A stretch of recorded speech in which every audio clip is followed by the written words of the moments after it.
시작하면 됩니까? 아, 예, 예. 반갑습니다. 네. 참, 1년 만에 온 것 같습니다. 네.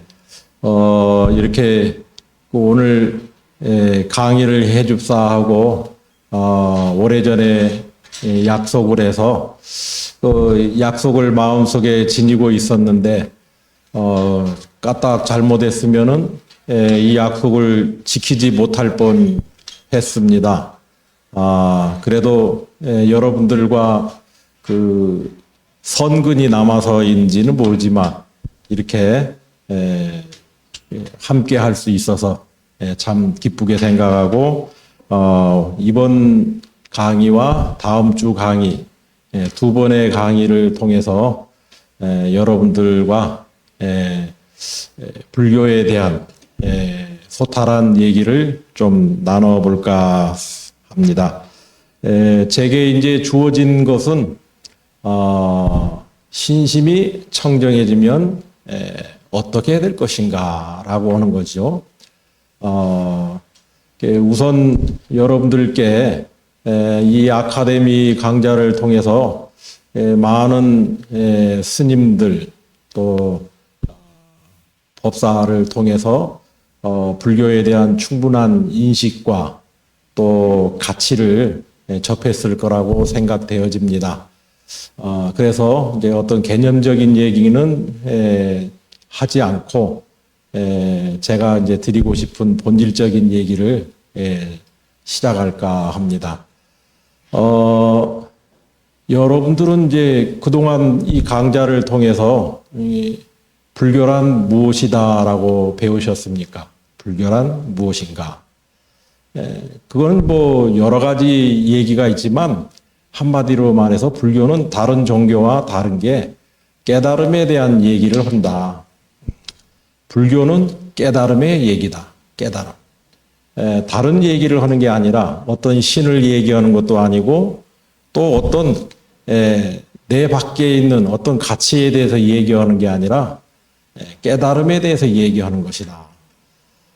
그 깨달음이라고 하는 것은 무엇인가? 깨달음이란 다른 게 아니라 본래 있는 것을 회복하는 것이다. 본래 나에게 있는 것을 회복하는 것이다. 이 깨칠각, 깨칠각이라고 하는 거, 그 각자는 어떤 의미를 갖는 거냐면요. 발명이냐, 발견이냐 하는 거죠. 발견이냐, 발명이냐. 분명한 것은 이 깨칠각이라는 것은 없는 사실을 새롭게 만들어내는 게 아니에요. 발명하는 게 아니라고. 발견하는 거예요. 본래부터 있었던 것. 아메리카 대륙이 콜럼버스가 가서 보니까 만들어진 것이 아니라 본래 그 사람이 가거나 가지 않거나 본래 그 자리, 그 대륙이 있었던 거죠. 그런 것처럼 누군가가 먼저 가서 본 거예요. 그 본 것을 발견이라고 얘기하는 것처럼 깨달음이라고 하는 것도 본래 있었는데 그 본래 있었던 것을 모르고 지내다가 새삼 부처님을 만나고 그 부처님의 가르침에 의지해서 우리가 불자로서 신행 생활을 하다 보니 문득 발견되어진다라는 거죠. 그래서 불교는 깨달음의 종교다. 한마디로 말해서 이제 불교는 깨달음의 종교죠. 이 깨달음의 발견, 그 발견은 무엇이냐라고 했어요. 아까 수행문에서 여러분들이 같이 읽었듯이 우리들의 마음을 발견하는 것이죠. 우리들의 마음.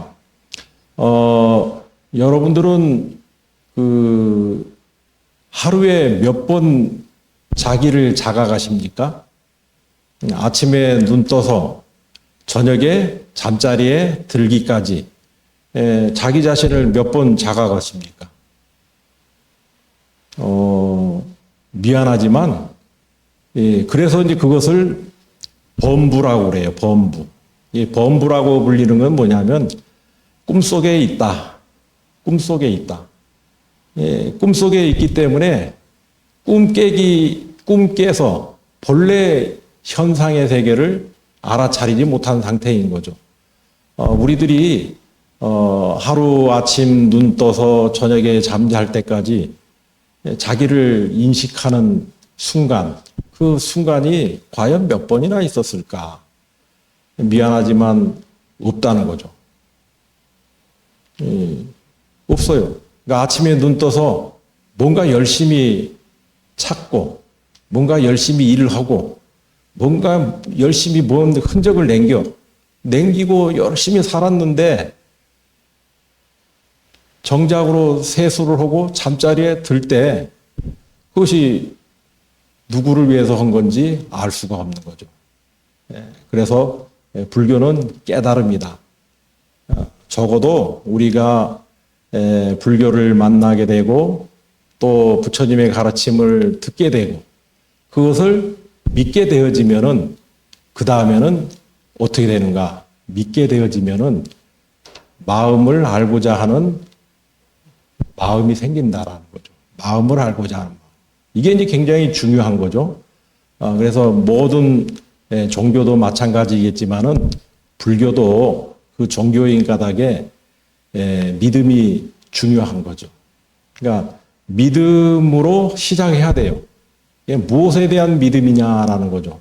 첫째는 이제 삼보에 대한 믿음이겠죠. 부처님과 그 부처님의 가르침과 또 승가에 대한 바른 믿음이 있어야 돼요. 오늘날 우리 불교를 믿고자 하는 사람들에게 큰 장애 요인 중에 하나는 무엇이냐 하면은 불법승 삼보를 부처님과 가르침과 그 다음에 스님 이렇게 이제 번역을 해요. 그러다 보니까 이 스님이라고 하는 것에 승가의 의미를 한정짓다 보니까 승가에 대한 올바른 의미가 잘못 전달되어지는 거죠. 그래서 삼보라는 가치가 10분의 1도 아니라 그 이하로 축소되어져 버리고 마는 것이다. 그래서 이 삼보에 대한 믿음이 생겨야 된다. 그래서 불교는 믿음으로 시작해서 결국 종착점이 뭐냐 하면은 깨달음으로 종착되어져요. 그럼 그 깨달음이라는 게 무엇으로 발현되어지냐 하면은 지혜로 발현되어진다. 지혜가 드러났을 때 우리들의 본래 참된 가치에 대한 온전한 깨달음을 이룰 수 있다. 이게 불교 공부의 시작이자 마지막이죠. 그러니까 이 깨달음을 위해서는 먼저 가져야 될 게 뭐겠습니까? 신심이라고, 신심. 그러니까 믿음이라고 하는 것을 얘기하다 보니까 타 종교에서 믿음을 굉장히 강조를 많이 하죠. 믿어라. 믿는데 어떻게 믿어요? 그냥 믿어라. 왜냐하면 이유를 왜지요라고 하는 퀘션 마크를 대면은 설명이 됩니까? 안 됩니까?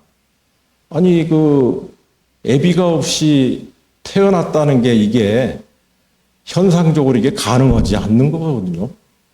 그런 거. 그 다음에 지구가, 전지전능한 신에 의해서 만들어지고, 여러 가지 삼라만상을 만들고, 그 마지막에 인간을 만들었다. 근데 왜 그랬을까요? 라고 물었을 때 설명이 돼요? 안 돼요? 안 돼요. 그냥. 언젠가 기독교 채널의 방송을 이렇게 보면서 어느 연예인이 신앙 간증을 하는 걸 이렇게 봤어요. 제가 좋아하는 연예인이었거든요. 노래가 좋아서. 근데 그분이 기독교인지는 몰랐어.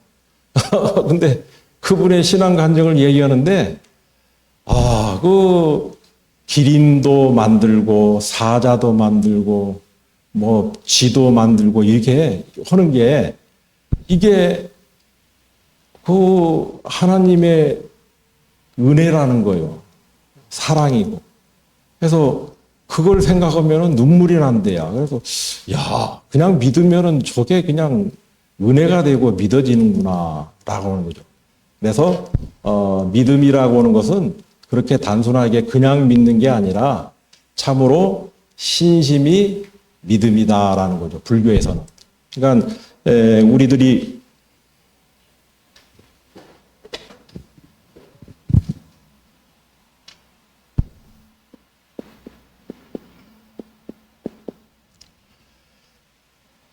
이 신심이라고 하는 것은 굉장히 중요한 의미를 가져요. 왜 그러냐면은 이게 깨달음으로 나아가는 첫 시발점이거든요. 그러니까 이 신심을 얻느냐, 신심을 얻지 않느냐에 따라서 우리들이 온전하게 깨달음으로 가느냐, 깨달음으로 갈 수 없느냐라고 하는 거죠. 경전에는 보면은 요 신심을 얻기 위해서 얼마만큼의 공덕을 들여야 되느냐. 그러니까 신심을 얻는 것도 그냥 부처님의 법문을 오늘 이 자리에서 해광 스님이 와서 이렇게 1시간 강의를 하니까 그 강의를 듣고서 부처님의 가르침이나 이런 거구나. 그래서 나 신심이 생겼네. 그렇게 해서 생기는 게 신심이 아니라니까. 신심은 경전에 뭐라고 얘기냐면요. 얼마만큼의 공덕을 들여야 되느냐, 얼마만큼의 선업을 쌓아야 되느냐 하면은 100억겁이래, 100억겁.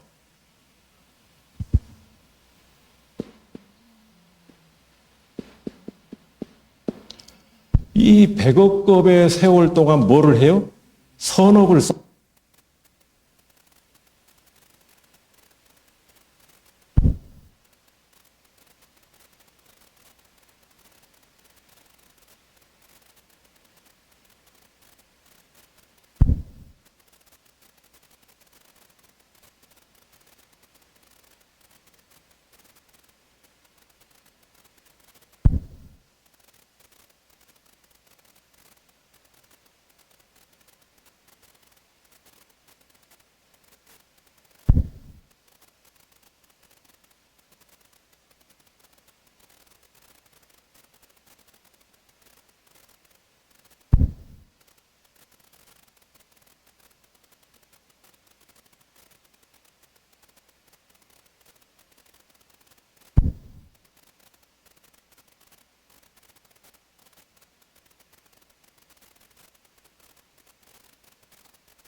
가까이.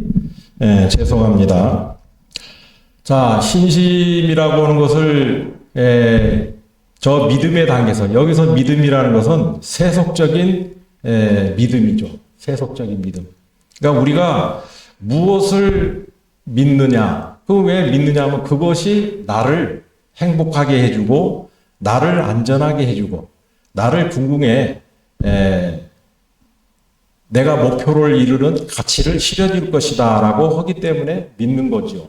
근데 이 믿음이라고 하는 것이 그 믿음이 궁극에는 무엇과 동일시 되어져야 되냐면은 내 마음대로 되어야 한다는 거죠. 내 마음대로 돼야 된다. 그런데 지금까지 가졌던 이 믿음의 가치는 내 뜻대로 이루어지지 않더라라고 하는 거죠. 세상사가 다 그렇잖아요. 그래서 이 믿음에서 온전한 신심으로 나아가기 위해서 해야 될 게 육바라밀 수행하기 위해서 세 가지를 해야 된다. 그 세 가지가 뭐냐면 보시, 바라밀, 지게 바라밀, 인욕 바라밀 이런 거죠. 여러분들 사바세계가 무슨 뜻이라고 배우셨나요? 사바세계. 사바세계. 그 사바세계는 옛날에 어느 큰 스님이 불자들이 하도 말을 잘 안 들으니까 여러분 사바세계가 뭔 줄 아세요? 그러더라고. 사바세계는 이렇게 하면 잘 살 수 있으니까 사바세계다. 이게 어떻게 해요? 사바다. 그래서 사바세계래. 이런 거를 기억을 해요, 우리 불자들이. 그러니까 조금 전에 신심은 이렇게 해야 된다고 발심까지 얘기하는 거는 기억이 안 돼. 기억이 안 되는데 그 법문 듣고 나서 돌아가갖고 이제 하는 얘기가 사바세계는 사바사베계. 이거 해야 된다. 사바세계의 뜻은 사바사바가 아니라, 한문으로 뜻을 풀이하면은 감인대라고 그래요. 감인대. 감이란 뭐냐면 견딜 감자. 견디고, 인이라는 거 뭐예요? 인내하고, 대는 뭐냐면 기다릴 대라고, 기다리고. 그러니까 이 사바세계에서 진정으로 공덕을 쌓는 비법은 사바세계의 이름 속에 다 있는 거예요. 그러니까 이 사바세계에서 잘 살려면 남들한테 인정받고 내 삶이 향상심으로 한 단계 한 단계 향상의 일로로 나아갈 수 있으려면은 뭐만 잘하면 되는 거예요? 잘 견디고, 잘 참고, 잘 기다리라고. 요거를 하면은 성공하는 거예요. 인생 성공. 근데 대개가 잘 견딥니까? 안 견딥니까? 여기 인계점까지 가는 경우가 있어요. 근데 인계점에서 어떻게 합니까? 튕겨나가버려요. 인욕도 그래요. 한 번만 건드려봐라. 너 두 번 건드렸어. 세 번까지는 못 참지. 이렇게 돼버린다. 못 참아요. 또 기다리는 것도 마찬가지예요. 단군 신화에서 나오는 호랑이는 100일간 그 마늘을 열심히 먹고 견디면은 사람이 된다고 그랬는데 그걸 기다리질 못한 거야. 결국 사람이 안 됐다. 인생이라고 하는 것은 항상 잘 견디고 잘 참고 잘 기다릴 때 그에게 성실한 열매가 맺혀지는 것이 이 세계다라는 거예요. 그래서 이 사바세계는 왜 온 건가? 여러분들이 이 세상에 왜 온 것인지 이제 아시겠죠? 무슨 공부하려고 왔어요? 부처님 공부? 그 부처님 공부를 어떤 거예요? 다 얘기 드렸잖아. 잘 견디고, 잘 참고, 잘 기다릴 줄 아는 이거 공부하려고 여기 오신 거예요. 사바세계. 그것도 다 레벨이 있어요. 그러니까 잘 견디고 참고 기다리는 것도 레벨이 있다. 그 레벨 중에서 강도가 제일 센 데가 어딘 줄 아세요? 대한민국이요. 대한민국. 대한민국 중에서도 어디요? 전라도라니까. 그러니까 여러분들은 공부를 하려는데 어떤 데로 빡세게 공부하려고 오신 거예요. 전라도. 빡세게. 이렇게 빡세게 하려고 여기 공부하러 여기 왔는데 잘합니까? 못합니까? 잘할 것 같다가 그만 다시 그냥 화가 나버리고 잘 참을 것 같다가 그만 그냥 도망가 버리고 싸우고 이게 안 되는 거예요. 그래서 이런 얘기를 어디서 듣습니까? 부처님 법문을 통해서 듣는 거예요. 그러니까 여러분들이 부처님 법을 안 만났으면 내가 이 세상에 왜 왔는지를 모르고 본능에 휩싸여서 그냥 업력에 끌려서 살다가 가는 거예요. 그냥 자기 착각, 자기 만족 그러다가 가는 거죠. 근데 진실하게 부처님은 그렇게 법문 주고 왜 여기가 사바세계인가? 잘 견디고 참고 기다려라. 그러면은 그대가 뭐를 성취해요? 신심을 성취한다. 그래서 이것을 잘하는 수행이 뭐냐면 보시, 지계, 인욕이에요. 보시, 지계, 인욕. 그러니까 이게 보시, 지계, 인욕을 진실하게 이렇게 해 나가면은 인생의 의미가 정말 달라집니다. 제가 아는 어느 불자가 있는데 이 불자는 우리나라에서 회계 업무에 제1 손가락으로 꼽는 세무회계 법인이 있죠. 어디라고 그러는데 얘기는 안 하겠어요. 거기서 꽤 중역을 맡고 있는 분이에요. 이분이 맡고 있는 대기업 회계감사가 여러분들이 알고 있는 10대 그룹 중에 몇 개를 이분이 관장으로 있어요. 그런 대기업의 회계 업무를 감사를 한다는 것은 머리가 아픈 일일까요? 그냥 괜찮은 일일까요? 경험을 안 해봐서 여러분들은 그죠? 머리가 깨진대요. 그리고 실제로 이 사람 밑에 있던 유능한 젊은이들이 1년에 몇 사람씩 자살해요. 업무 스트레스 때문에 견디지 못하고 자살해버리고 그런 일들이 난무해요. 그런데 거기 그 업계에서 견디고 해서 그 자리까지 이렇게 왔는데 야 너는 자살도 안 하고 어떻게 그 자리까지 잘 가고 있다라고 얘기를 하니까 다 부처님 덕이지요. 그래요. 어떻게 네가 부처님 덕인 줄 아냐? 그러는데 아 당연히 알지요. 너 어떻게 덕을 보고 있는 것을 아니? 부처님 법문이 아니었으면 제가 어떻게 이 자리까지 올 수 있겠습니까? 그런 얘기예요. 그래서 얘기를 쭉 들어보니까 힘들 때는 어떻게 하냐? 부처님한테 간대. 어느 대기업의 회계 업무를 이제 감사를 시작을 하게 되면은 아주 스트레스가 굉장히 올라간대. 그러면 그 거주하고 있는 아파트에서 제일 가까운 자리 조계사에 새벽 4시에 집에 몇 시에 들어오냐면 2시에 들어온대요. 새벽 2시에 들어오는데 1시간 자는 둥 마는 둥 하고 다시 세수하고 조계사에 4시에 새벽 예불 가. 새벽 예불 하고서 그 전날 퇴근하기 전에 ATM 기기에서 현금을 빼서 봉투에 딱 담았다가 예불 정진하고 금강경 한 편 쫙 읽은 다음에 불전함에다가 탁 넣고 부처님 오늘 저에게 용기를 주시고 지혜를 주시기 바랍니다. 이렇게 하고 바로 출근한대. 이 친구는 너 몇 시간 자냐고 그랬더니 나보다 더 적게 자더라고. 2시간 반 정도밖에 안 잔대요. 2시간 반. 그러고 산대.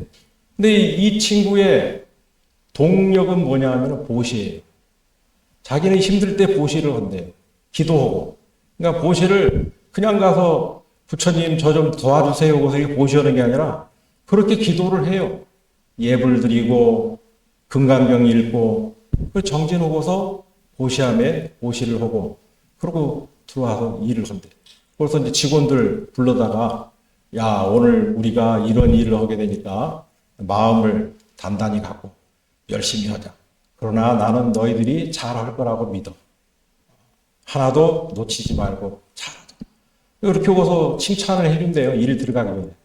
그렇게 하고서 이제 업무를 시작하고 그렇게 한 게 10년이래요. 아무 사고 없이. 자기 밑에 있는 직원은 10년 정도 자살한 친구가 없어. 쭉 그렇게.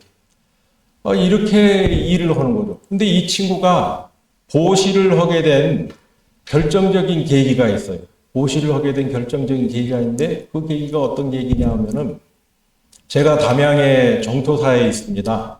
담양의 정토사에 있는데 30여 년 전에 그곳에서 이제 임시 법당을 이렇게 가건물로 지어놓고 정진을 하고 있었을 때 제가 모시고 있었던 이 부처님보다 좀 이 부처님보다 작은 부처님 한 분을 이렇게 가운데 중심에다가 이렇게 불상을 모시고 기도를 했었죠. 근데 이제 이 친구의 아버지가 해광 스님이 담양에서 새로 절지려고 이렇게 하는데 어렵게 사는데 광주 온 김에 한번 들려보자. 그래서 이제 들렸어요. 근데 광주에 친척집에 와가지고 아유 이쁘다 하고서 작은 할아버지가 10,000원짜리를 줬대요. 10,000원짜리를 다. 둘이 쌍둥이인데 10,000원짜리를 이렇게 줬는데 얘들이 10,000원짜리를 받았을 때 얼마나 신났겠어요. 아버지가 얘들아 부처님께 참배드려야지. 그러니까 네 하고 이제 법당에 가서 다 이렇게 절을 삽배를 하고 일어나니까 부처님께 절을 했으면 니들이 응당 보시를 해야 되지 않겠느냐. 보시를 하거라. 이렇게 얘들이 둘이 서로 얼굴을 마주 보면서 난처한 거야. 왜냐하면 이게 1,000원짜리로 10장을 줬으면은 한 개 빼서 넣기가 얼마나 수월했겠어. 근데 딸랑 뭐예요? 불과 30분 전에 10,000원 받아갖고 너무 기분이 좋아가지고 왔는데 아버지가 얘들아 보시를 해야지. 그러니까 이거를 찢을 수도 없고 아주 그냥 고민을 하다가 그래서 냅뒀대요. 아버지가. 아버지는 보시한다. 그러고서 지갑을 딱 열어서 다 이렇게 넣고 나온 거예요. 나와서 이렇게 보니까 둘이 한 10분을 법당에서 안 나오고 대단한 거죠. 10분을 안 나오고 하다가 요즘 말로 하면 이제 결심했어 이것이 이제. 하고 둘이 10,000원을 다 넣은 거야. 10,000원을 넣고 나오면서 다 넣었어 이러고. 근데 이 아이들이 커서 대학 들어갈 때 아빠 고마워 그러더래요. 너가 내가 그때 그 10,000원을 넣은 거는 나의 전 재산을 넣은 거야. 근데 학교 다니면서 자기가 친구들하고 싸울 때나 또 선생님하고 의견이 안 맞았을 때나 여러 가지 갈등이 있을 때 자기가 기도를 하면은 그게 극복이 되어지는데 이게 그때 내가 보시한 공이다. 그러니까 그거를 알게 되니까 즉시에 또 가서 보시기. 그래서 얘는 어렸을 때부터 보시하는 게 기쁘다는 것을 배우고 나이가 지금 40이 넘어서도 보시를 그렇게 해요. 이게 뭐냐면은 잘 견디고 잘 참고 잘 기다릴 수 있는 원동력이 되는 거예요. 그러니까 여러분들이 보시라고 하는 거에 대해서 이건 철저히 수행이에요. 어떤 수행이냐? 우리들의 마음의 에너지를 밝은 에너지로 바꿀 수 있는 굉장히 중요한 수행이다 라고 하는 거죠. 그래서 이 친구에 대한 얘기를 잠깐 언급했습니다. 그러니까 보시라고 하는 수행, 그 다음에 지계. 지계라는 건 뭐냐면 원칙이에요. 우리들이 지켜야 될 원칙이에요. 여기는 뭐예요? 여기 나름대로 청규가 있어요. 여기 나름대로 청규가 우리가 지켜야 될 계의죠. 그거를 잘 성실하게 지켜나가다 보면은 거기에서 무엇이 생기느냐 하면은 우리들에게 새로운 방향의 루틴이 생깁니다. 그러니까 그거를 도저히 할 수 없다라고 생각했던 생활의 패턴들이 거침없이 이루어질 수 있는 것. 그게 계를 잘 지키는 것. 그리고 계를 잘 지키는 것이야말로 우리들의 삶이 청정한 삶으로 나아가는 가교 역할을 합니다. 그러니까 이 육바람일, 대승불교에서의 육바람일이라는 것은 반드시 우리들이 실천해야 될 수행 과정이다. 그 다음에 이제 인욕이에요. 인욕이라고 하는 수행을 억지로 참는 게 아니라 이 인욕이라는 수행은 굉장히 중요한 수행이죠. 이 중요한 수행은 좀 쉬었다가 인욕을 설명해 드리겠습니다. 네.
잘 드셨습니까? 네. 이게 불교 공부는 이렇게 그 법문도 듣고 또 뭐도 먹고 또 법담도 나누고 그런 가운데 공부가 되는 거예요. 막 빡세게 하는 것이 공부가 아니고. 네. 자, 그래서 이 보시직의 인욕, 저 보시직의 인욕을 해야지만이 거기서 우리들이 힘을 얻어요. 무슨 힘을 얻느냐? 수행할 수 있는 힘을 얻는다. 그래야지 그 다음에 보시직의 인욕 다음에 뭐예요? 정진, 선정, 지혜. 이 수행을 할 수 있다. 그러니까 우리 불자들이 착각하고 있는 게 그냥 선방에 제가 불자 선방도 있잖아요. 거기 들어가서 방석에 앉아서 이먹고 하면은 다 되는 줄 아는데 천만의 말씀. 아니 보시직의 선정이라고 하는 것을 통해서 자기의 번뇌를 다스릴 수 있는 힘과 그런 공덕을 성취해 보고서 공부를 해야지. 그런 거는 해보지도 않은 사람이 공부해야 되겠다. 절대 수행 안 돼요. 되는 것 같지만 결국은 마장이 오게 됩니다. 마장이 와서 결국 안 하는 것만 못하는 그런 결과를 낳는 경우들이 참 많지요. 그래서 이 사바세계에서 가장 하기 좋은 수행이 무슨 수행이요? 눈만 뜨면 보시할 수 있는 인연들이 너무 많잖아요. 또 우리는 지켜야 될 룰이 많아요. 버스 타면은 뭐 하죠? 버스 타는데 안전수칙 지켜야죠. 안전수칙 안 지키면은 그것 때문에 자기도 다치고 타인들도 같은 상태에서 위험을 초래할 수가 있는 거예요. 운전한다면은 운전하는 것도 뭐예요? 운전자의 원칙을 지켜야지 목적지까지 안전하게 가지.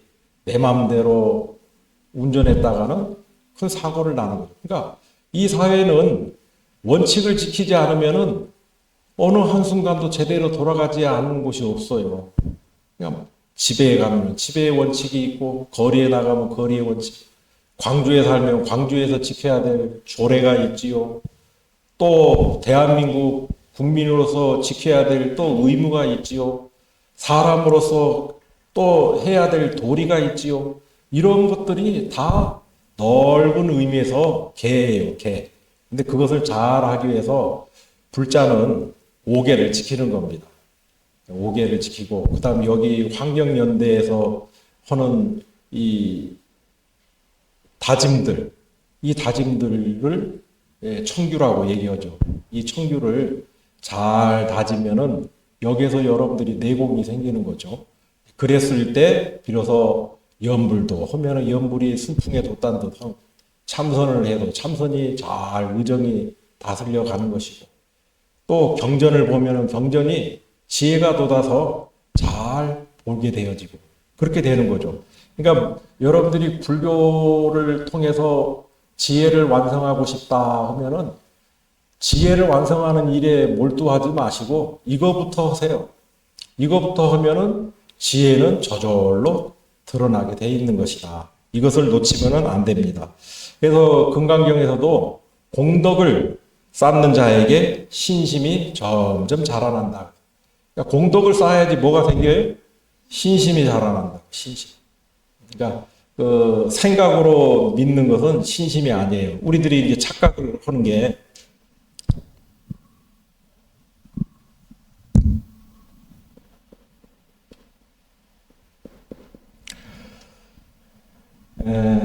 생각이 굉장히 우리들에게는 중요하죠. 왜 생각이 우리들에게 중요하냐면은 데카르트가 얘기했던 유명한 명제가 있죠. 뭐죠? 생각하는 거로 존재한다. 그러니까 우리들이 내가 존재한다라고 인식하는 건 뭐냐면 그 메커니즘이 뭐예요? 이 생각이라고. 여러분들이 생각하지 않으면 여러분들은 존재함을 인식할 수 없어요. 여러분들이 존재하는 인식의 메커니즘은 뭐예요? 생각이라고. 요 생각이 없으면은 여러분들은 삶을 단 한순간도 살 수가 없죠. 이 생각이라고 하는 것을 매개체로 해서 우리는 말도 하게 되는 것이고, 사유도 하게 되는 것이고, 행동도 하게 되는 것이고, 판단도 내리게 되는 것이고, 그래요. 이게 없으면 안 돼요. 이 생각. 근데 이 생각이라고 하는 것이 무엇인가라고 했을 때, 이 생각이라는 것을 여러분들은 실제로 받아들여요. 생각이라는 건 실제가 아니라 이 생각이라는 것은 망상이라고 해요. 망상. 실제하지 않는 거예요. 실제하지 않는 거. 생각. 우리들이 바라보고 있는 현상. 또 여러분들은 꿈을 꾸면은 감정을 느낍니까? 안 느낍니까? 무서운 꿈을 꾸면 무섭다는 생각. 즐거운 꿈을 꾸면은 막 꿈꾸면서도 무서워요. 하하하 오고 막 이래요. 꿈 속에서도 감정을 느끼죠.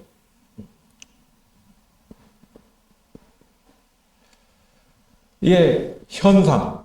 이 현상이라고 하는 것은 지금 내 눈앞에 가을이 물들어가고 있고 추위를 느껴지기 시작하고 사람들의 옷 색깔이 달라지기 시작하고 현상이 또 바뀌어가고 있잖아요.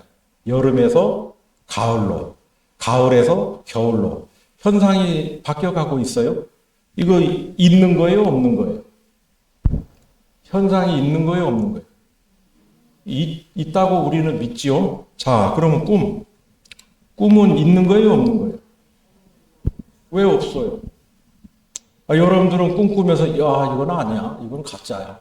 이거는 뭐 그냥 꿈에서 악몽을 꾼데도 이거는 가짜야. 아니야. 무서워할 필요 없어. 이러고 꿈 꾸십니까? 꿈꾸는 순간에는 꿈은 뭐예요? 실제한다고 생각해요. 그러니까 현상도 뭐예요? 실제한다고 생각해요. 생각이 뭐예요? 생각도 실제. 내 생각 지금 내가 들고 있는 이 생각도 실제한다고 생각을 해요. 그런데 부처님은 이게 뭐라고 그러냐면 이게 뭐냐?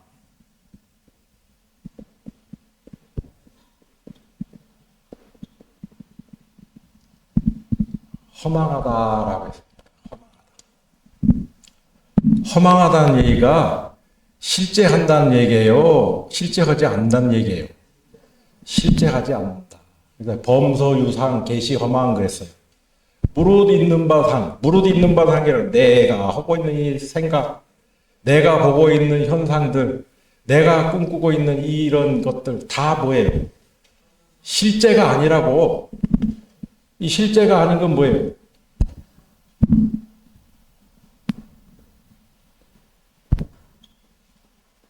제가 이게 한쪽 눈으로 이게 대하다 보니까 이게 글 쓰는데 좀 제약이 좀 있어요. 원근감이 없어갖고 이렇게 쓰니까 그냥 이해하세요. 명필은 아니어도 그냥 이해하시라고. 연기한다는 뜻이죠.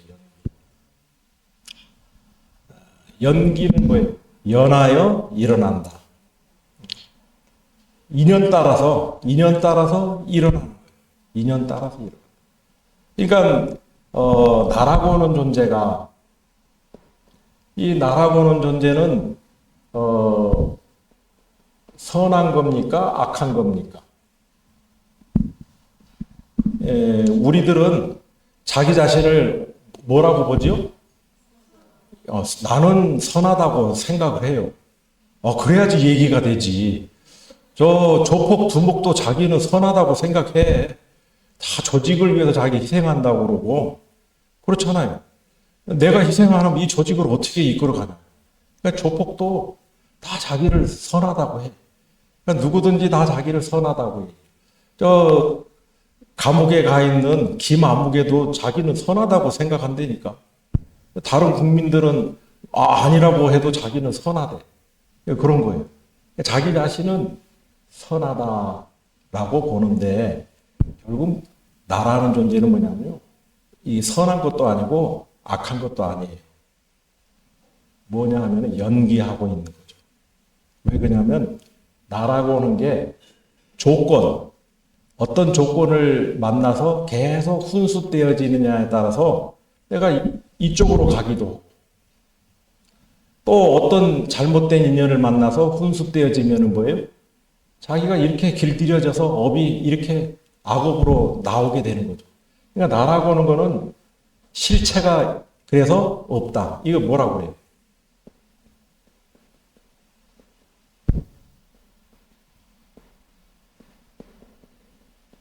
실체가 없어. 무자성이에요. 자성이 없다고. 자성이 없는데 조건에 따라서 이렇게 되기도 하고 이렇게 되기도 하고 이 전체를 한마디로 얘기하면 뭐예요? 연기한다고. 연기. 그러니까 내 생각이라고 하는 것도 다 연기하고 있는 것이고 내가 보고 있는 현상도 뭐예요? 연기하고 있는 것이고 또 내가 꾸는 꿈도 뭐 돼지가 12마리가 들어와 버렸어. 그래갖고 로또 복권 그럴 필요 없어. 그냥 허망하다. 저 로또 복권 할 돈으로 여기 불전함에 넣어요. 보시하라고, 보시. 그게 훨씬 공덕이 커.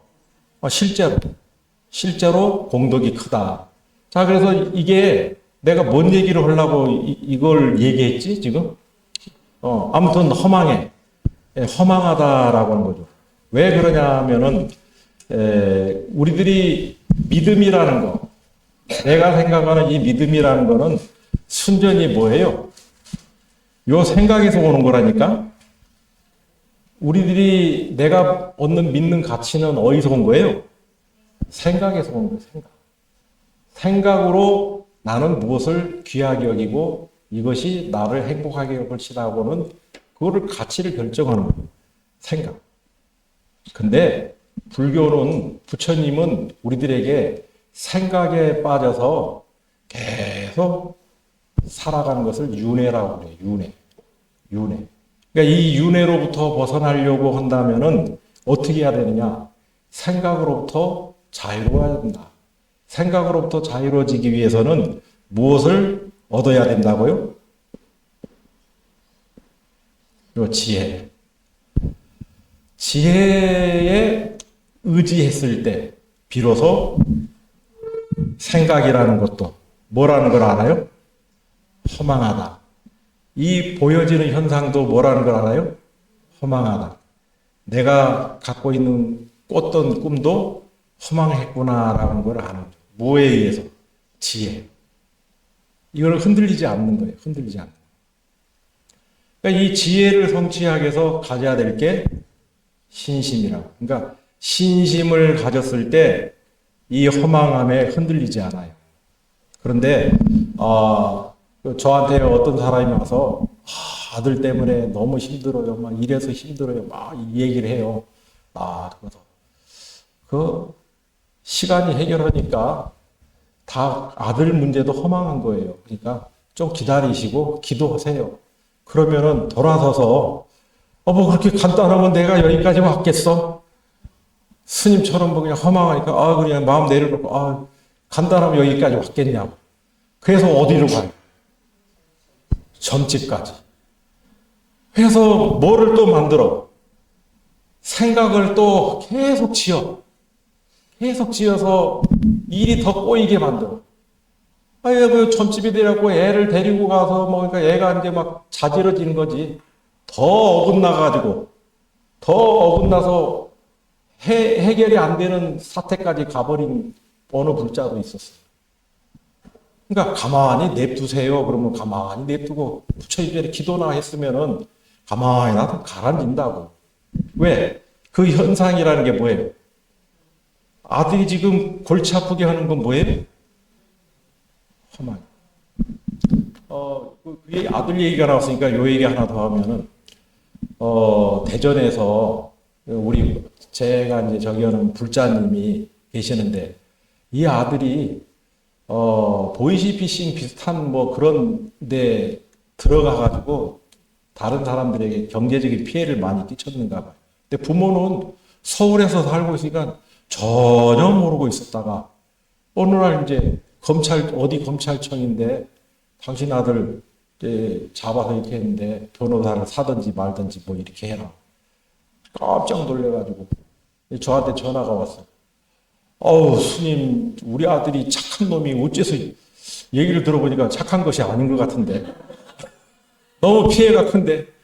그래서, 이거는 일찍 잡히길 잘했다. 그러니까 내 아들만 생각하면은 가슴 아픈 일인데, 이 아들놈, 이놈 자식이 얼마나 많은 사람들에게 피해를 입힌 걸 생각해야지, 왜 당신 아들만 생각하냐고. 일찍 잡힌 거를 참 부처님 갚이다 생각하고, 이 일도 어떤 거예요? 허망하다.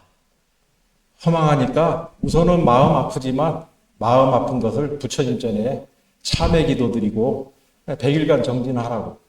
100일 기도를 시켰어요. 100일 기도 시키고 아들은 지가 자기 위에 있는 보스가 자기를 유능한 변호사 돼서 자기를 빼내줄 거라고 또 믿어. 이 바보 멍청이 같은 거. 지금 저 캄보디아에서 안 올라오는 놈도 다 그런 생각을 가지고 있다니까. 위에 있는 사람 자기를 구해줄 거라는 거야, 이게. 자기가 얼마나 엉터리 같은 일을 하고 있는지를 모르고. 그래서, 이렇게 속을 세이고 변호사도 부모가 사주는 변호사는 안 쓰고 자기 위에 있는, 그러니까 거기에 있는 사람은 얘를 주범자로 만들고 지들은 다 빠져나간 거지. 자기가 살라고 이 변호사를 쓴 거지. 아들을 꺼내려고 변호사를 쓴 게 아닌 것인데 이놈은 자기 위에 있는 그 사람을 너무 신뢰해. 엄마가 이제 너무 미쳐버리겠다니. 신경 쓰지 말고 허망해요. 잠시 지나면 그냥 가라앉으니까 기도하라. 기도해. 이제 100일 기도 끝났어. 100일 기도 끝났는데 이렇게 대전에 계신 분이, 제가 대전에 법회 갈 때마다 이렇게 그랬는데 수심이 가득했는데 얼굴이 밝아요. 그래서 어떻게 기도 잘하고 계시죠? 그랬더니 범소유상 계시 허망이라며요. 그냥 그러려니. 하고 스님 덕분에 정진하고 있습니다. 이거 잘하십니다. 이제 어저께 대전 갈 일이 있었어요. 가서 들은 소식이 100일 기도 마치고서 석방됐대요. 석방됐대요.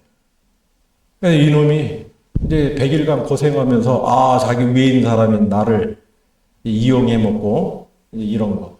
부모님이 나를 위해서 얼마나 힘들고 괴로워했는가 이거를 느끼고 지금 이제 집에서 반성하고 있다는 거예요. 근데 이놈이 하는 얘기가 엄마 나 그때 안 잡혀갔으면 나 캄보디아 갔어 그랬더라. 그러니까 얘는 그때 잡힌 게 잘한 거예요.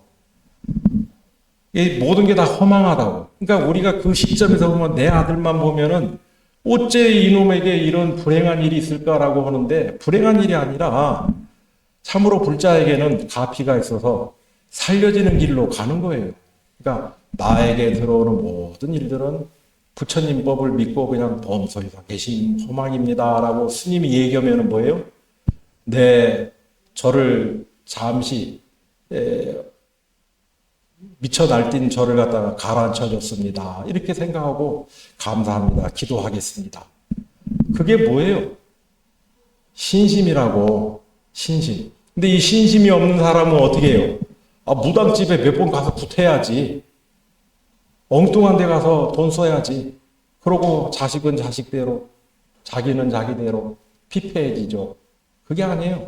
신심 있는 사람은 언제나 이러한 생각에 노예가 되지 않고 현상에 빠져들지 않고 꿈에 착각하지 않는다. 이게 이제 그래서 지혜가 있어야 돼요. 지혜가 있으면은 뭐라는 사실을 알게 돼요? 허망하다는 사실을. 그러니까 금강경이 얼마나 명쾌하게 얘기합니까? 범소유상 계셔. 무릇 있는 바상은 다 허망하니. 그러니까 내 눈앞에 가을이다. 가을이 왔구나 하고 거기서 끝. 더 나가지 마세요. 어디가 단풍이 좋더라? 언제 날짜 잡아서 가자? 이런 거 하지 마세요. 그럼 재미없다고 얘기하는데 재미없는 게 아니라 더 재밌는 일이 생긴다니까. 아시겠어요? 거기서 더 이상 번뇌를 일으키지 않으면 더 재밌는 일이 생기는 것을 여러분들이 알아야 돼요. 더 재밌는 일은 신심을 가지면 내가 얘기해 줄게. 지금 얘기해 줘봐야 안 믿어요. 그게 뭐 재밌다요. 아니요, 진짜 재밌어요. 오죽하면 그것을 뭐라고 그래요? 극락, 지극한 즐거움이라고. 신심이 있는 자가 누릴 수 있는 게 극락이에요. 그 지극한 극락의 즐거움을 내가 여기서 얘기를 해도 여러분들이 안 믿는다니까. 뭐가 없어서. 예, 제가 바라보는 신심과 여러분이 바라보는 신심이 조금 달라요. 예, 그래서 그 신심을 여러분들이 성취하기를 바랍니다. 신심이 청정하면 보이는 게 달라져요. 예, 아름다움의 기준도 달라지고 내가 좋아해야 될 가치가 달라져요. 그리고 지금까지 나를 마주했던 모든 대상의 사람들이 소중한 은인이었고 감사의 존재였구나. 그거를 알게 됩니다. 진실로. 그래서 이제 이렇게 그 신심을 하려면 오늘 이제 여기까지만 하고 정리를 좀 해야 되겠습니다. 이제 이러한 신심을 간직하려면은 여러 가지 인연의 조건이 있어야 돼요. 그러니까 내 스스로가 신심을 내가 청정하게 가져야지 절대로 안 돼. 이거는 내 스스로 노력해서 되는 게 아니에요. 인연이 갖춰져야 돼. 인연이. 어떤 인연이 갖춰지냐? 첫째가 좋은 스승이 있어야 돼요. 좋은 스승이 없으면은 여러분들이 이런 법문 들을 수 있나요? 여러분들이 불교 환경연대에 오셔서 여러 참 눈밝은 스님들이 또 법사님들이 오셔서 밝은 안목으로 법문을 설해서 이끌어 주니까 여러분들이 몰랐던 세계에 대해서 조금씩 눈이 떠져가는 거 아닙니까? 좋은 스승을 만나야 돼요. 광주에 이런 도량이 있다는 건 보배입니다. 보배예요. 이런 게 어디 있어요? 없어요. 참으로 이 광주에 뛰어난, 전라도에 뛰어난 그런 저는 빼고 여러 스님들이 계시는데 그 스님들이 오셔서 이런 참 고구정령한 말씀을 일깨워주고 그것을 들을 수 있다는 게 천행입니다. 이건 돈 주고도 들을 수 없는 얘기예요. 이런 걸 항상 가치 있게 생각하셔야 돼요. 그 다음에 이제 두 번째는 뭐냐면 그 스승과 잡담하는 거를 즐겨하면 안 된다. 경전을 가지고 공부하셔야지. 그러니까 여러분들이 부처님을 만나서 경전을 보셔야 돼요. 근데 경전을 보셔야지 경전을 배우면 안 됩니다.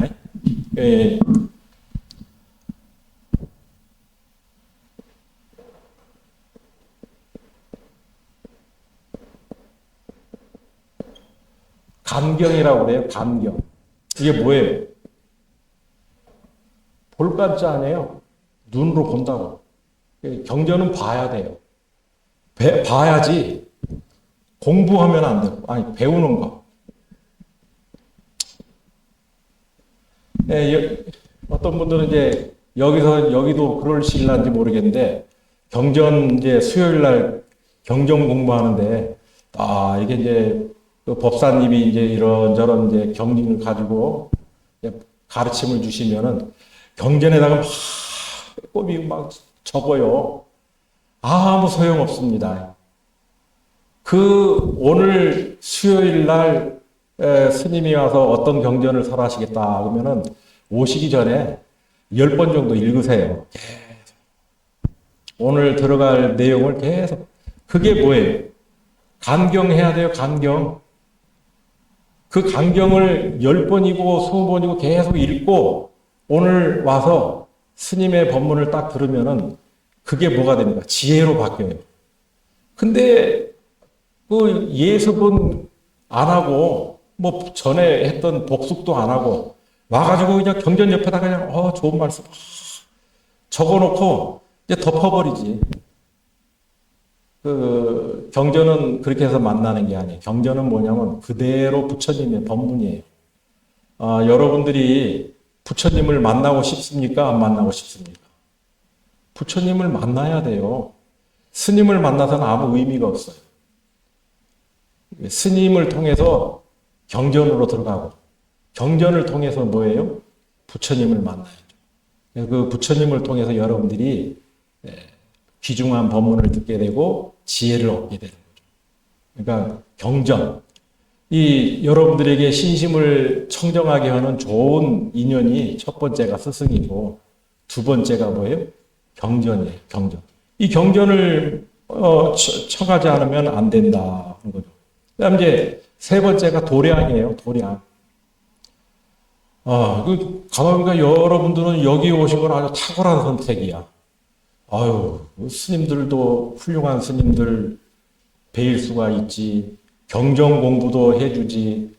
근데 그런 도량이 없으면 그게 됩니까? 안 됩니까? 이런 도량이 있잖아. 그러니까 여법한 도량. 이 여법한 도량이 있다는 게 얼마나 큰 기쁨인지 모릅니다. 이걸 잘 갖고서 다른 사람에게도 이어갈 수 있도록 전해주는 게 큰 공덕이 되는 거죠.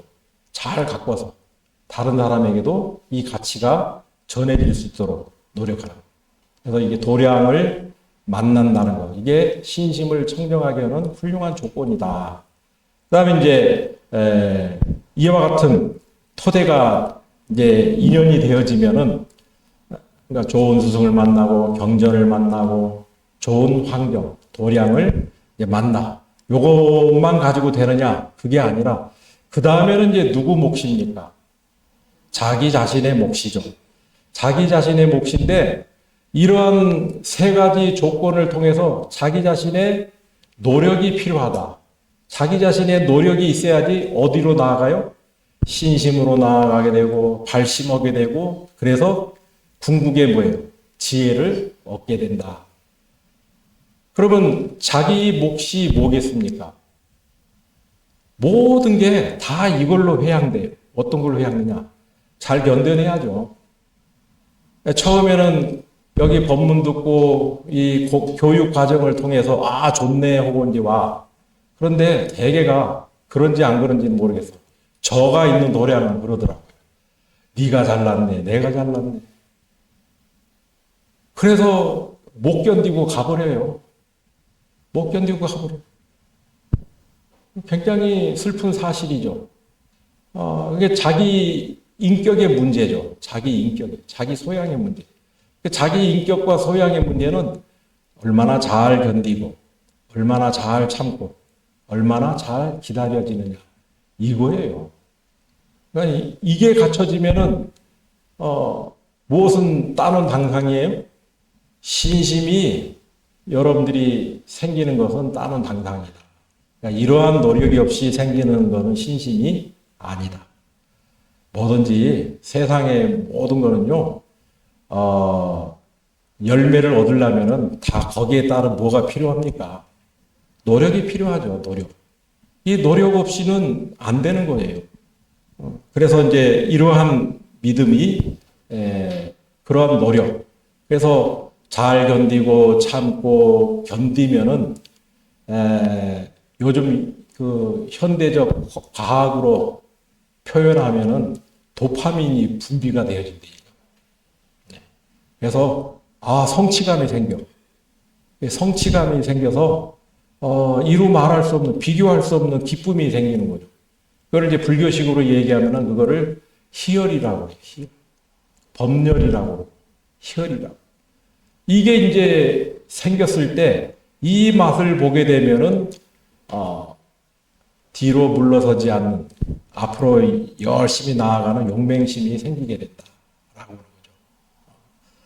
자, 그래서 이제 이 신심은 단순히 이제 내가 이랬어라고 생각으로 이루어지는 게 아니라 그 생각을 뛰어넘어야 된다.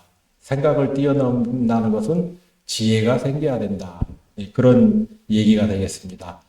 여러분들이 지금 머물고 있는 이 자리가 얼마나 귀한 자리인가.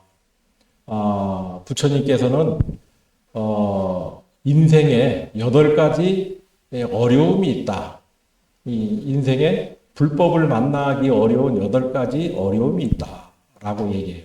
그걸 이제 판란이라고 그러거든요. 이 8가지 어려움이 뭐냐 하면 첫째가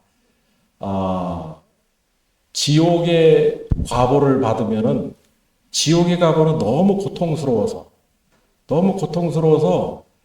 아무리 좋은 얘기를 해도 귀담아 듣지를 못해요. 우리 주변에도 뭐 경제적으로나 인간적으로나 환경적으로나 막 궁핍해지면은 누군가 와서 좋은 얘기 해주면 그게 들려요, 안 들려요? 안 들려요. 오히려 얘기하는 사람에게 막 삿대질하면서 해코지를 하죠. 그러니까 하물며 지옥의 고통이라는 그보다 더 심한 거죠. 그래서 지옥의 과보를 받게 되면은 이런 신심을 얻을 수 있는 길조차도 찾을 수가 없어요. 두 번째는 뭐냐? 악이. 악이라는 건 뭐예요? 궁핍함 아닙니까? 궁핍. 궁핍함의 결정체가 악이에요. 그래서 악의의 과보를 받는 것도 불법을 만나기가 어렵다. 그 다음에 세 번째는 축생이에요. 축생은 뭐냐면 어리석음이죠. 어리석음. 이 어리석음은 무엇에 기인하는 거냐면 자기 연민에 기인하는 거예요. 자기 연민에 깊게 빠지면은 세상 사람들의 얘기가 안 들려요. 자기만 옳다라고 생각해요. 그러니까 어리석은 일로 자꾸 가게 되는 거예요. 그 다음에 이제 네 번째는 뭐냐면은 똑똑한 사람. 똑똑한 사람들 불교 잘 안 믿어요. 이게 유튜브에 올라가고 저 교수님들 들으면은 또 나를 뭐라고 얘기할지 모르겠는데 제가 아는 다는 아니고 많은 교수님들이 신심이 없어. 너무 똑똑해. 그리고 너무 책을 많이 봤어. 아는 게 많아. 그러니까 제가 뭘 얘기하면요. 스님 그거 어디 경전의 근거에서 하는 얘기예요? 지금 내가 신심청정을 얘기하잖아요. 그거 어디에 근거해서 그런 얘기를 하십니까? 근거를 따져요. 근거를. 전거를 대라는 거야. 전거를. 아주 피곤해요. 그래서 내가 물어보죠. 좀 참아본 적이 있습니까? 견뎌본 적이 있습니까? 좀 기다려본 적이 있습니까? 없어요. 없어요. 그래서 똑똑한 사람들이 오히려 역설적으로 불교 만나기가 어렵습니다. 불교 만나기가 어려워요. 그러니까 참 저 같은 경우는 참 내가 들떨어진 게 제가 어렸을 때는 이 들떨어진 놈하고 저희 스승님한테 야단을 많이 맞았는데 지금 생각하면 들떨어진 게 얼마나 다행인지 모르겠다. 내 똑똑했으면 지금 여기서 이러고 있었겠는가. 더 높은 자리에 올라가려고 여러 가지 권보술수를 쓰는 쪽에 가 있었겠지. 수행은 안 하고. 그래서 이게 똑똑하고. 그 다음에 이제 장수천이라고 그러죠. 장수천. 색계, 무색계 그 이상은 아주 오래 살아요. 수명이 무진장 길죠. 그러니까 오래 사는 사람들은 자기 생명이 영원성이 있는 것처럼 보장이 되니까 불교 믿어요, 안 믿어요? 잘 안 믿죠. 젊은 사람들이 불교를 절박하게 믿을까요? 종교를 가질까요? 안 그래요. 왜? 자기는 착각을 하죠. 아직도 살 날이 창창하다. 이렇게 생각하니까 종교에 관심이 덜하게 되는 거죠. 장수천이 그렇다는 거죠. 그래서 수명이 긴 것도 불천님법을 만나기가 참 어렵다라고 하는 거죠. 그리고 이제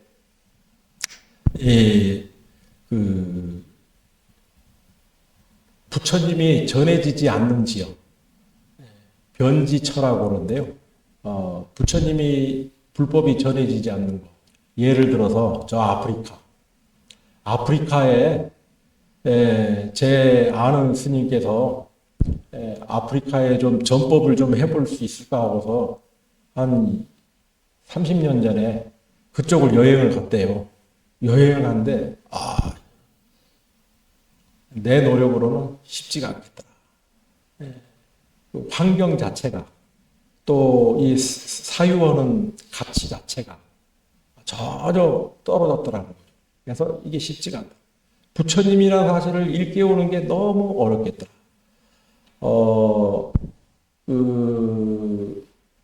절에, 지금 그 교수님 성함이 갑자기 생각이 안 나네요. 이분이 70년대에 이제 그 미국 뉴욕 주립대학에 이제 교수로 가신 분이 계신데, 이분이, 그때 70년대 까르마를 설명하는데, 그때 당시 70년대 당시에 미국 사람 젊은 청년들이 이해를 못 하더래요. 우리는 업하면은 알아듣죠. 예, 야, 너 이거 그 업이야. 네 업 때문에 그래. 그러면 그런가 하고 이해를 금방 하는데 70년대 그 교단에 서서 까르마를 쓰고서 까르마를 설명하는데 도통 못 알아듣다. 그거 이해시키는데 20년 걸렸대. 근데 아프리카 같은 경우는 이건 더 힘들다는 거죠. 그냥 언어, 까르마 하나 설명하는데도 얼마나 많은 노력이 필요하겠는가 하는 거죠. 그래서 불교가 전파되지 않는 지역에 있는 사람들은 불교를 만나기가 참으로 어렵다. 그 다음에 이제 그 장애인들, 경전에는 이제 눈 멀고 귀 멀고 벙어리 이런 사람들은 불법을 만나도 제대로 이해하고 실천하기가 어렵다는 거죠. 제가 지금 눈이 하나가 실명하고 이렇게 보니까요, 참 그 공부하고 행동하고 하는데 장애가 굉장히 많더라고요. 이걸 이제 극복해내야 될 과제인데, 그러니 두 눈이 다 멀어버리면 어떻게 됐어요? 참으로 부처님 법을 만나서 실천하기가 어렵고, 귀가 안 들리면은 좋은 법문 들을 수가 없으니까 또 그렇게 또 말을 못하면 어떻게 해요? 물어보질 못하니까 자기의 궁금증을 물어서 해소를 해야 될 거 아니에요. 묻지 않는 공부는 허사예요. 물어야지 자기 것이 되거든요. 그 다음에 이제 그 부처님이 이제 태어나기 전 세상이나 부처님이 열반하고 안 계신 세상, 그때는 불법을 만나기가 어렵다. 그래서 8가지 세상을 판란이라고 얘기해요. 이 판란이라고 하는 것을 얘기하는데, 이 판란 가운데서 여러분들은 지금 어떻게 되어 있습니까? 부처님 법을 만났지요. 또 수행하는 스승을 만났지요. 경전을 또 보지요. 이게 이런 좋은 인연이 어떻게 더 요구되어질 수 있겠습니까? 이런 좋은 만남, 좋은 도량, 좋은 시절 인연 속에서 여러분들이 신심을 성취하지 못하면은 일생의 후회인 거죠. 일생의 후회이다. 그래서 이 자리에서 여러분들이 신심을 청정하게 하는 게 참 지대한 공덕이다. 한 가지 비유를 설명해드리고 오늘 강의는 이제 마무리를 하겠습니다. 여러분들 저 강원도 여행을 가시면은 강릉에서 동해 쪽으로 고속도로를 이렇게 타고 가다 보면은 휴게소 하나가 있어요. 그 휴게소 이름이 뭔지 아십니까? 거기는 국도고 고속도로. 뭐예요? 대관령 아니 동해고속도로.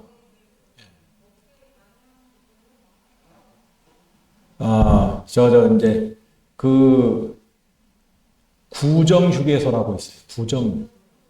잘 모르시구나. 그냥 뻘로 알고 지나가 버렸구만.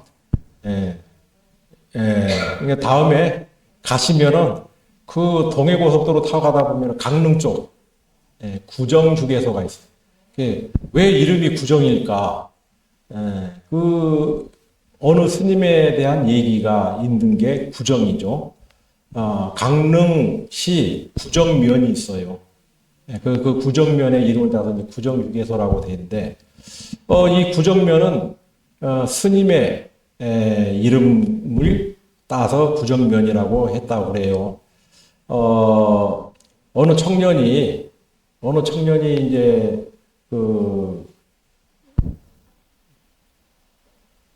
지게에다가 비단 옷감을 잔뜩 짊어지고 이제 그 강릉으로 이제 장사를 하러 여기 가는 길이에요. 이제 옛날에 그 대관령을 넘으려면 참으로 그냥 험악했겠지요. 자, 근데 저 마침 한참 까마득한 곳에 어떤 사람이 이렇게 서 있는데 그냥 이렇게 꼿꼿이 서 있더라는 거예요. 그래서 뭔 사람이 저런가 하는데 점점 가까이 보니까 스님 한 분이 이렇게 서 있어요. 그래서 이제 점점 더 가까이 보니까 그냥 꼼짝을 안 하고 이렇게. 그래서 이 스님이 왜 여기 서 있나 그게 궁금해서 이제 옆에 이렇게 좀 떨어져서 여기 기다렸어요. 그런데 한참 있으니까 그 스님이 옷을 달달 이렇게 하더니 옷매무새를 다시 하고 가는 거예요. 스님 잠깐 좀 보십시다. 왜 그러냐?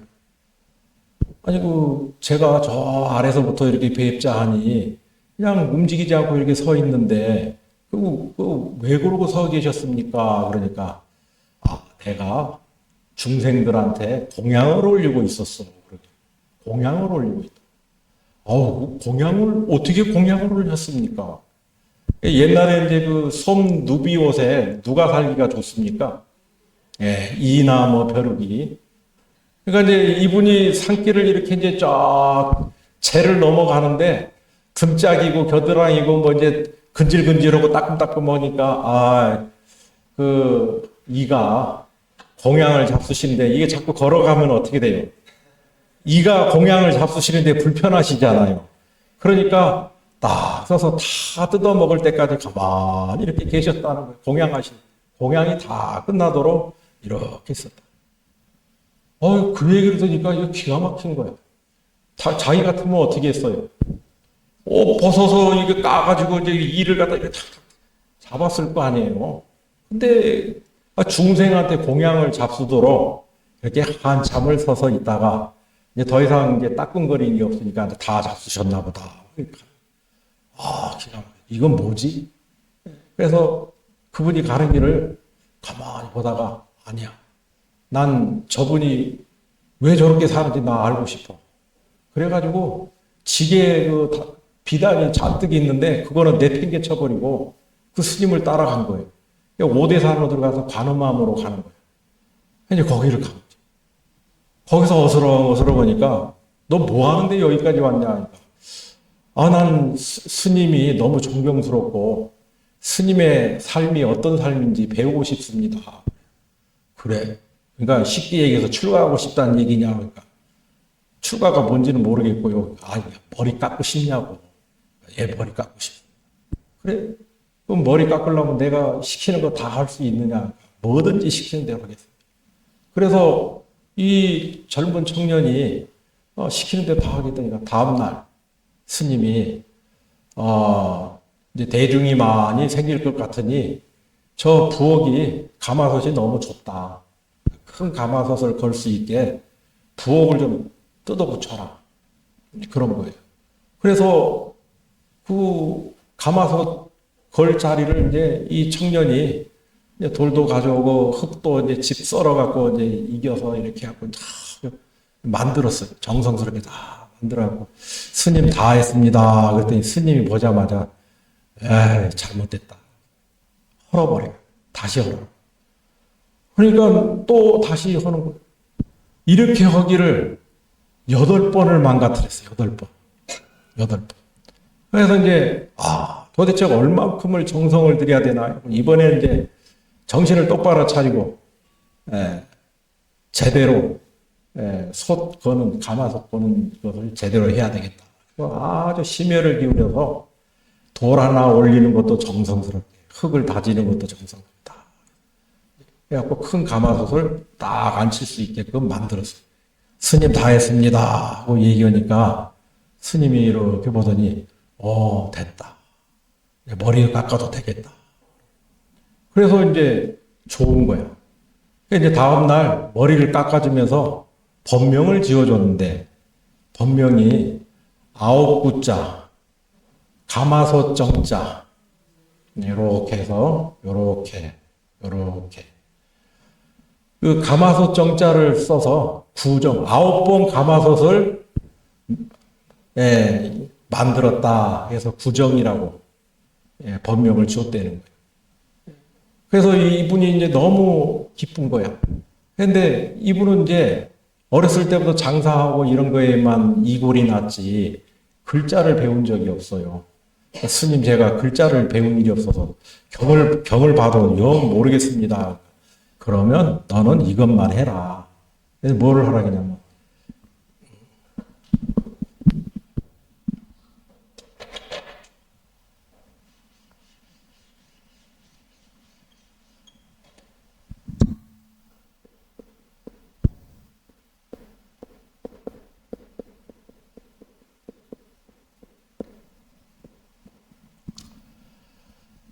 즉심이 시불이다. 즉심이 시불이다. 그러니까 한자로 얘기하니까 못 알아들어. 못 알아듣으니까 못 알아듣냐?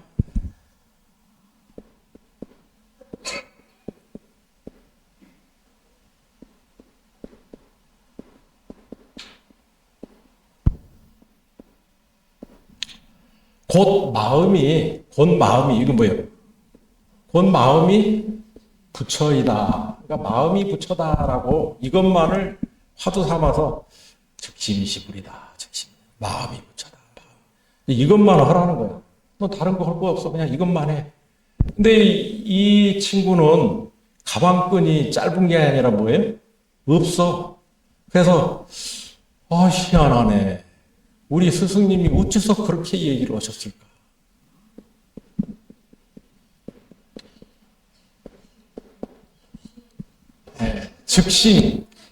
즉심을 갖다가 뭘로 들었어요?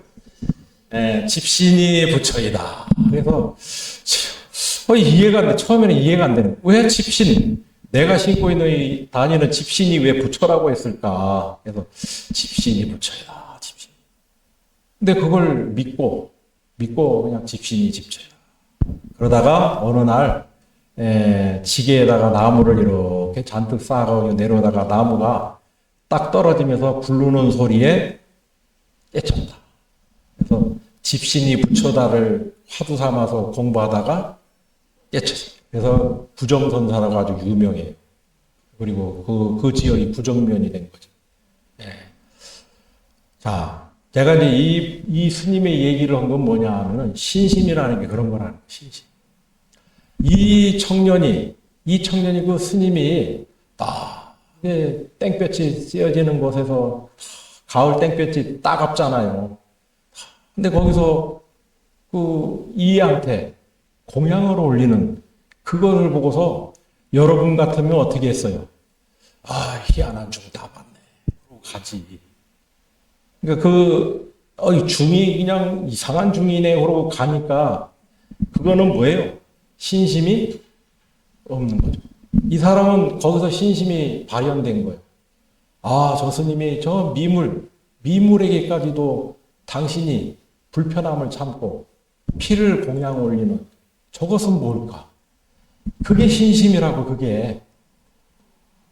그러니까 내가 이 비단을 귀한지 천한지 그 계산할 여지가 없어.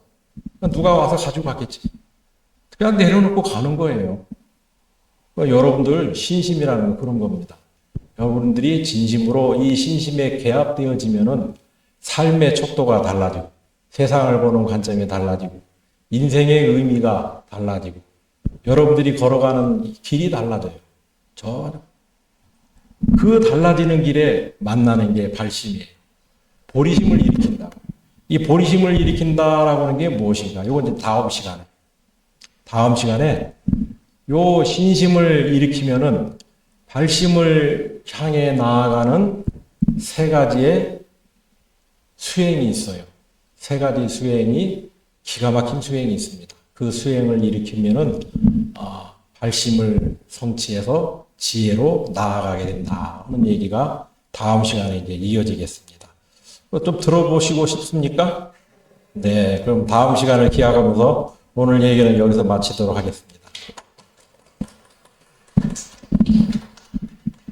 네, 스님 말씀 잘 들으셨나요?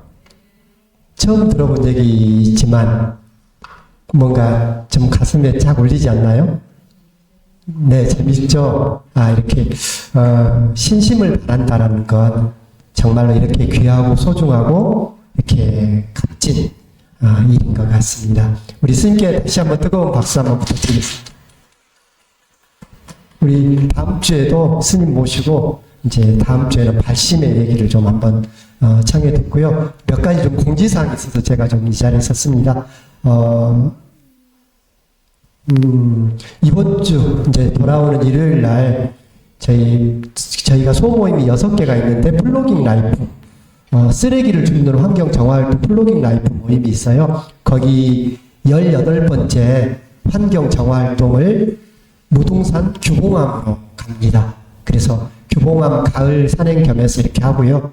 그리고 그 다음 주 토요일 날 12월 8일 날은 우리 경전학교 여기 유재수 단장님 계시잖아요. 경전학교 주관으로 청양 장곡사하고 부여무량사 백제고차를 찾아서 소풍 갑니다. 부타의 소풍 이렇게 가고요. 그리고 22일 날 셋째 주 토요일 날은 소모임 사내들에서 생태문화기획을 가는데 129번째 생태문화기획인데 남양주에 있는 수종사 그리고 봉인사로 생태문화기획을 갑니다. 그래서 셋째 주 토요일 날 그렇게 하고 또 셋째 주 일요일 날은 그 보리수 아래 책 읽는 모임에서 원효사로 가을 책 읽는 모임을 이렇게 갑니다. 이렇게 하고 그리고 마지막 날 11월 30일 날은 철새 먹이주기 생태방생을 가는데 충청남도 서산에 천수만으로 갑니다. 그리고 거기 서산 마애불 그리고 간호랑 이렇게 들러서 그 수십만 마리의 그 철새들에게 먹이를 주고 이렇게 함께 철새를 탐조하는 그런 시간을 11월 마지막 주 일요일 날 이렇게 진행할 계획입니다. 함께 시간 내셔서 이렇게 함께 해주시면 감사하겠다 싶습니다. 우리 다 함께 불자 환경 5개하고 그 10가지 환경 실천 약속 사홍선 함께 모시도록 하겠습니다.